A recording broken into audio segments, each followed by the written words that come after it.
अभी recently Modi ji Australia गए हैं और वहां पर इंडियन माइग्रेशन को स्टॉप करने के लिए नारेबाजी हो रही है। Fuck Marty! Fuck India! This is Australia!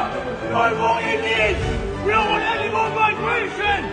This country is for Australians! Stop Indian migration के स्लोगन सिर्फ मोदी जी या इंडिया के खिलाफ नहीं है, इसमें ऑस्ट्रेलिया की डोमेस्टिक प्रॉब्लम्स भी इन्वॉल्व हैं। आइए इस वीडियो में समझते हैं कि ऑस्ट्रेलिया में स्टॉप इंडियन माइग्रेशन के स्लोगन्स क्यों लग रहे हैं, वहां पे ये नारेबाजी क्यों हो रही है। इसका सबसे पहला और सबसे बड़ा रीजन है रिकॉर्ड माइग्रेशन। पिछले कुछ सालों में ऑस्ट्रेलिया में माइग्रेशन रिकॉर्ड दर से बढ़ गया है। इंडियंस वहां के सबसे बड़े माइग्रेंट ग्रुप में से एक है और यही रीजन है कि वहां के लोकल्स को लगता है कि ऑस्ट्रेलिया के इंफ्रास्ट्रक्चर और पब्लिक सर्विस पे प्रेशर बढ़ गया है। दूसरा बड़ा रीजन है हाउसिंग क्राइसिस। ऑस्ट्रेलिया में घर बहुत महंगे हो चुके हैं और रेंट भी रिकॉर्ड लेवल पर है। ऑस्ट्रेलियंस मानते हैं कि हाई इमिग्रेशन की वजह से हाउसिंग डिमांड और बढ़ रही है, इसलिए उनका गुस्सा माइग्रेंट्स पर निकलता है, चाहे असली प्रॉब्लम हाउसिंग सप्लाई या प्लानिंग क्यों ना हो। तीसरा सबसे बड़ा रीजन है जॉब्स एंड वेजेस। कुछ ऑस्ट्रेलियंस को लगता है कि ज्यादा माइग्रेंट्स आने से कंपटीशन बढ़ता है और वेजेस पर भी प्रेशर पड़ता है। इकोनॉमिस्ट्स इस बात पर डिवाइडेड है, लेकिन पब्लिक परसेप्शन बहुत स्ट्रांग है। मोदी जी की विजिट पर मेजरली दो तरह के प्रोटेस्ट देखने को मिले हैं। कुछ ग्रुप मोदी की पॉलिसीज और ह्यूमन राइट्स के इश्यूज को लेकर प्रोटेस्ट कर रहे हैं और कुछ anti immigration groups specifically Indian migration को कम करने के लिए प्रोटेस्ट कर रहे हैं। जब किसी देश में हाउसिंग महंगी हो, जॉब्स का प्रेशर हो और माइग्रेशन रिकॉर्ड लेवल पर हो, तब पब्लिक का गुस्सा अक्सर माइग्रेंट्स के ऊपर मुड़ जाता है। लेकिन इससे यह कंक्लूड नहीं किया जा सकता कि पूरा ऑस्ट्रेलिया इंडियंस से नफरत करता है। यह ज्यादातर उनकी डोमेस्टिक पॉलिटिक्स और इकोनॉमिक कंसर्न का रिफ्लेक्शन है।